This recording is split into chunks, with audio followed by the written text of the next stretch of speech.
não, quando quiser. Olá, nossa entrevistada de hoje é a deputada estadual Neuza Cadori, que está no seu 4º mandato consecutivo aqui na casa. Deputada, bem-vindo ao nosso programa, é um prazer tê-la aqui. É um prazer para mim também, quero saudar todos os que estão nos ouvindo, agradecer pela iniciativa também de criar esse espaço para a gente dialogar mais, né?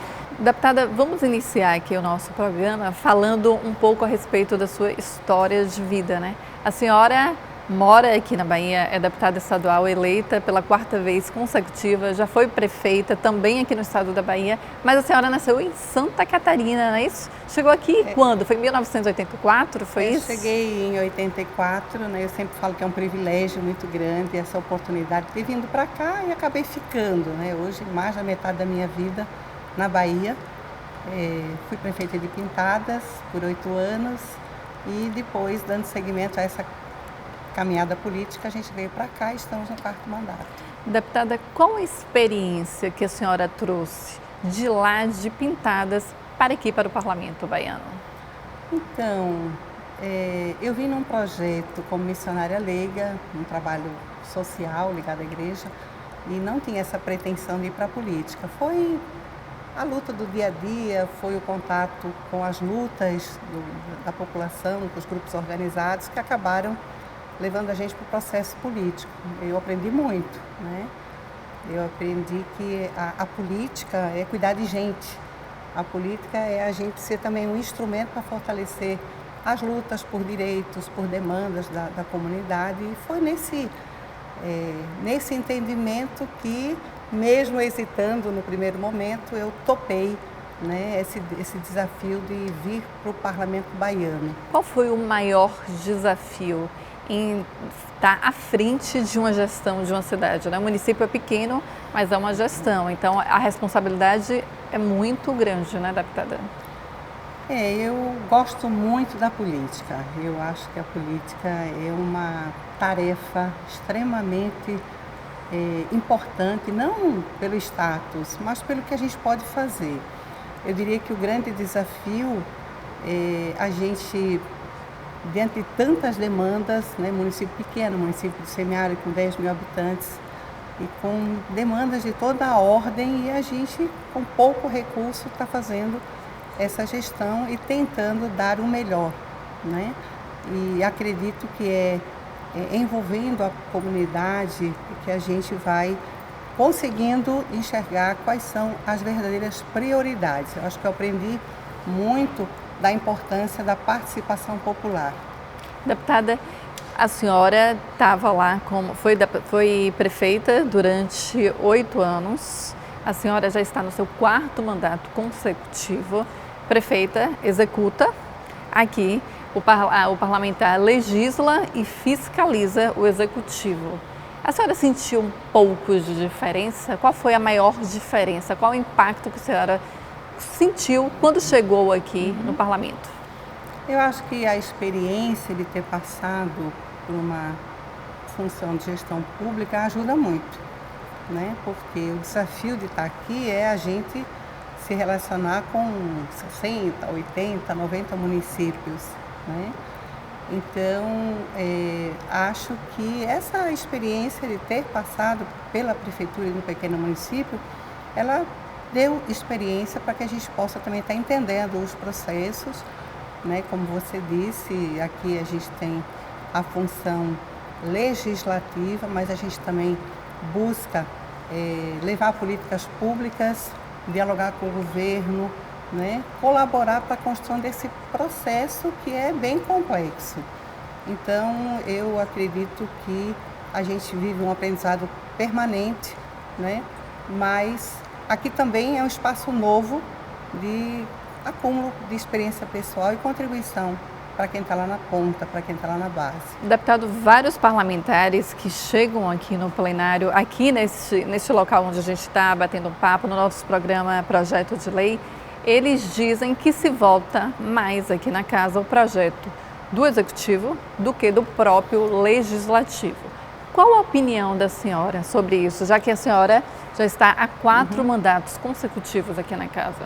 Não é verdade, porque o executivo ele tem uma demanda infinita de projetos, mas o nosso mandato também passou pela experiência de propor projetos que são de iniciativa do executivo e a gente organizar um diálogo com a sociedade civil para que a gente pudesse garantir também a elaboração de políticas públicas por parte do governo, onde eu fui relatora, por exemplo. Isso se deu com o projeto... Foi de qual projeto? O projeto de lei que cria uma política do cooperativismo estadual, que é um dos melhores do Brasil hoje. Fui relatora desse projeto e provocamos o governo, né, para isso e o governador Wagner nos atendeu. O projeto de lei também de apoio à economia solidária teve esse mesmo percurso, diálogo com a sociedade civil, diálogo com o governo, e o projeto veio para casa. Né? Então, ou seja, de uma iniciativa daqui do parlamento, né? A gente também, né, pode construir esse diálogo com o governo e acelerar, digamos, incentivar para que de lá para cá também venham projetos que são de interesse da sociedade. Já que a senhora falou que este projeto do cooperativismo é um dos mais importantes, mais completos aqui do Brasil, cita para a gente o principal ponto a respeito dele. Qual foi o principal benefício para a população? Então, a Bahia é um estado que tem um desafio enorme para o desenvolvimento das pequenas cidades, onde a agricultura familiar ainda é a atividade econômica mais importante. E as pessoas, se você olhar no conjunto dos municípios, as oportunidades de emprego formal, elas são distantes, né? E geralmente a própria prefeitura é a maior empregadora. Então, o cooperativismo ele é uma ferramenta importante para organizar grupos e, através desse processo associativo, as pessoas têm acesso a políticas públicas. Então, a lei de cooperativismo, ela estabelece que o governo, via parceiro das associações, das cooperativas, tem um fundo, tem um conselho estadual que discute programas e hoje, por exemplo, a SDR, ela já colocou mais de 1 bilhão e 100 milhões do governo de Rui para projetos ligados à agricultura familiar, que são projetos de associações e cooperativas. Né? Então, já é uma consequência de uma política que foi aprovada nessa casa com a lei de cooperativismo. Deputada, o trabalho de um parlamentar é extremamente corrido, né?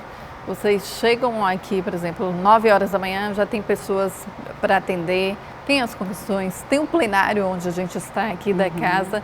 Como é para conciliar o tempo com a família e com o lazer? Dizem que tempo é uma questão de prioridade. Né? Eu tenho uma filha que eu adotei, eu tenho família no sul do país, então a gente sempre é provocada, né, por essa disputa do nosso tempo e eu pessoalmente tenho, por conta dessa situação de pais idosos, meu lazer principal são as viagens para visitar a família no sul também, onde eu levo Cíntia, que é minha filha, porque o nosso dia a dia é uma demanda muito intensa, né? Desafios de toda ordem e a gente sempre precisa estar a cada dia aprendendo a dividir o nosso tempo para cuidar da gente, né? Para cuidar de uma caminhada, para ouvir uma música, para ler. A gente sempre está lendo coisa muito relacionada ao trabalho, então é também um desafio pessoal você aprender a lidar com tudo isso. Eu entrevistei um deputado, né, agora há pouco, e ele falou que há um questionamento dos filhos, precisa mais da presença do senhor em casa. A senhora também tem isso? A sua filha também questiona a respeito disso, da sua presença, já que um deputado ele tem que dar atenção além da população, aos eleitores, à base, ao parlamento, ao executivo, tem que se dividir, né, deputada? Eu acho que a gente vive também em boa medida o que acontece com muitas pessoas hoje. Né? Hoje, a situação das mulheres, por exemplo, que vão para o mercado de trabalho, muitas saem de casa cedo. Né? Às vezes 5 horas da manhã já tem em casa. Então, eu acho que é um desafio que a sociedade moderna coloca para nós, homens e mulheres, né? Para como que a gente aprende a cuidar do que tem importância na vida, né? Então, acho que a gente tem que estar atento a esse desafio, que para nós ele é muito presente todos os dias, porque além da nossa vida de segunda a quinta, pelo menos, nos finais de semana a gente tem que estar correndo trecho. Eu tenho municípios que eu gasto 10 horas, 12 horas para chegar no extremo, lá pertinho de Goiás, pertinho de Sergipe, pertinho de Minas, né? Então, eu gosto muito da vida fora daqui, gosto muito desse contato direto com as pessoas.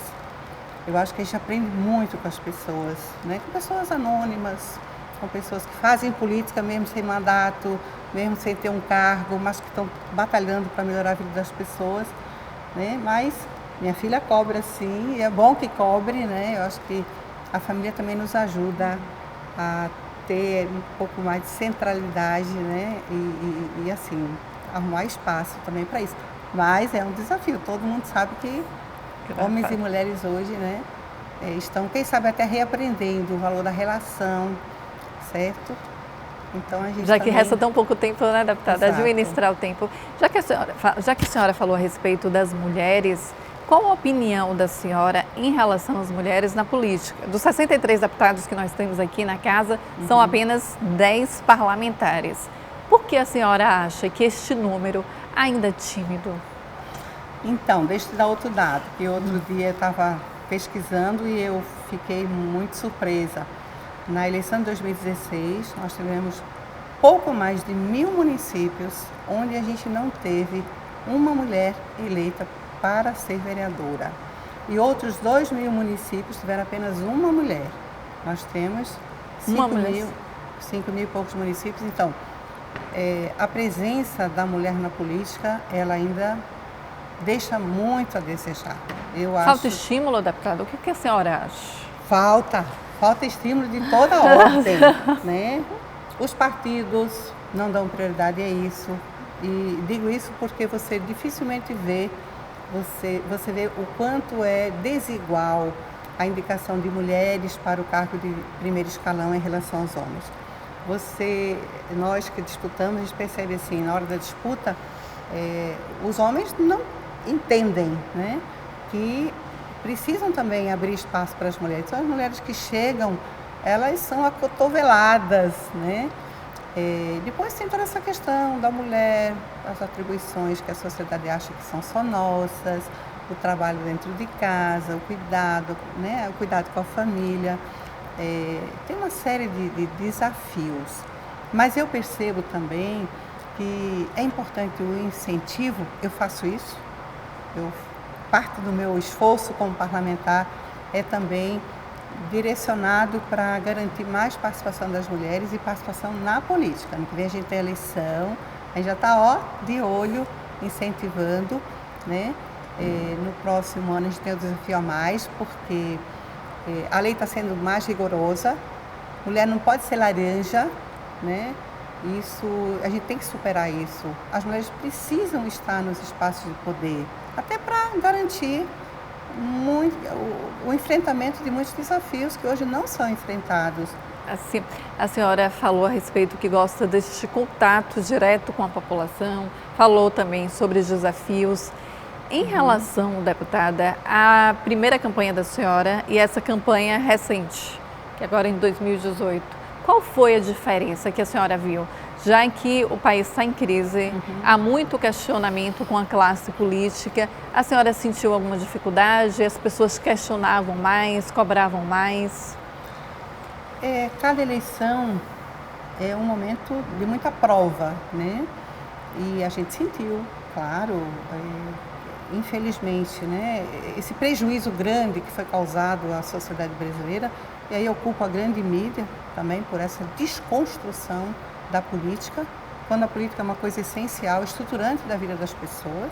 Queiramos ou não, quem decide, né, o que vai ser feito de política pública é quem está no poder. Então a política é uma coisa séria, a política precisa incorporar a participação popular, as pessoas precisam se dar conta que voto tem consequência, né? Então, assim, eu percebo nessas disputas que eu fiz, né, estamos no 4º mandato, que o que tem sustentado a gente é exatamente a relação que a gente constrói com as pessoas, né? E é possível fazer política assim, construindo relação com vereadores, com lideranças sociais, com prefeitos, com grupos, né? Eu não tenho muito prefeito hoje, por exemplo, eu devo ter uns 5 prefeitos que me apoiam, né? Mas a gente tem relação com vários processos locais, com vários movimentos sociais, e é essa credibilidade construída no dia a dia que garantiu a renovação do mandato, que eu sou muito grata e eu sou feliz de estar agora deputada estadual, quando a gente vê tantos desafios, e esse trabalho é exatamente da gente reconstruir o significado da política, né? Se as pessoas se afastaram, se as pessoas perderam a fé em muita gente, eu acho que a gente tem que estar ali firme no dia a dia, estimulando, e eu acredito que a gente vai atravessar esse momento e a gente vai lá na frente ter um renascimento, né? A vida é assim, altos e baixos, mas a gente tenta contribuir para que a gente resgate o significado da política, da participação, da construção coletiva, da garantia dos direitos. Então, assim, na minha experiência, é essa visão e essa prática, né, que tem levado a gente a estar aqui por esse período todo e é o que motiva o nosso dia a dia também. Deputada, a gente está aqui no plenário da Assembleia Legislativa, acho que posso dizer que é o coração do Parlamento baiano, onde se votam os projetos, mas nas comissões, muita gente não sabe, também há votação de projetos. Qual a opinião da senhora a respeito dos trabalhos das comissões aqui na casa? Eu acho que o espaço das comissões é um espaço dos mais importantes aqui da casa, né? Acontece em todas as terças e quartas-feiras, temos muitas comissões importantíssimas, como a Comissão de Direitos da Mulher, a Comissão da Promoção da Igualdade Racial, Comissão de Educação, Comissão de Saúde, Comissão de Direitos Humanos, que eu hoje tenho a honra de presidir. E já presidiu a das mulheres também, né? Já presidiu a das mulheres por 4 anos. E nesse espaço, a gente abre a casa para o debate público com mais intensidade, há uma diversidade de temas, audiências públicas. Então, eu acredito que o espaço das comissões, ele realmente é muito importante. E sempre é um espaço inovador, né? Um espaço de trazer a população para cá. E aqui na casa tem um bom número de comissões que têm contribuído bastante para essa aproximação, né, dos parlamentares com a sociedade civil, que hoje é uma demanda tão cobrada, né, da sociedade. Deputada, infelizmente o nosso tempo está acabando, mas antes eu gostaria que a senhora destacasse algum projeto que a senhora apresentou aqui na casa e a gente volta em outro programa para debatê-lo mais. Certo. A gente sempre tem investido na aprovação de projetos que garantam o direito das mulheres. Então, eu quero citar um projeto que nós demos entrada, ele está exatamente agora na Comissão de Constituição e Justiça, e ele prevê a aplicação de uma multa sobre os agressores que cometem uma violência contra a mulher. Porque quando acontece uma lesão, uma violência, normalmente demanda o serviço público, demanda uma SAMU, demanda a ida da polícia, demanda um laudo pericial. Então, outro dia a gente conversa melhor, por que a gente está propondo esse projeto? Porque depois da Lei Maria da Penha, a gente começou um tempo diferente, né? A violência deixou de ser um problema privado para ser um problema do Estado. Mas a gente tem muito chão ainda, porque, por exemplo, nesse trimestre primeiro do ano, aqui na Bahia, nós tivemos um aumento de 40% do feminicídio. Então, cada projeto que a gente coloca aqui é mais uma forma também de coibir a violência, de fazer a população refletir sobre o desafio que é hoje para a sociedade a violência contra a mulher, né? E assim, como parlamentar e como mulher, mas também como cidadã, eu acho que nós somos 10 mulheres aqui, temos muita identidade nesse tema. A gente precisa estar chamando a atenção da sociedade, porque ainda há muita tolerância a essa chaga que é a violência contra a mulher. E há muitas mulheres que têm medo de denunciar, né? Muitas. Recentemente, o secretário de Segurança Pública esteve aqui na casa e tivemos a oportunidade de olhar uma pesquisa. 52% das mulheres, nesse momento, não denunciam, né? A Bahia tem, em média, 9 estupros por dia. É de conhecimento da Secretaria menos de 500 no ano. Então, precisa ser feito muito ainda. Um número absurdo. O Estado, o Legislativo, a sociedade civil, as escolas, né? Todos precisamos fazer muito ainda para realmente dar um basta à questão da violência contra a mulher. Deputada, infelizmente o nosso tempo acabou, mas eu quero agradecer a presença da senhora aqui no plenário da Assembleia Legislativa da Bahia. Obrigada. A gente agradece a todos que estão em sintonia conosco, né? E quero convidar, participem mais, né? Se interem mais. A gente tem a Comissão de Direitos Humanos toda terça-feira pela manhã, temos a Comissão de Direitos da Mulher todas as quartas, daqui a pouco, às 11 horas, né? Então a gente está aqui esperando vocês. A gente fica por aqui. Até o próximo programa.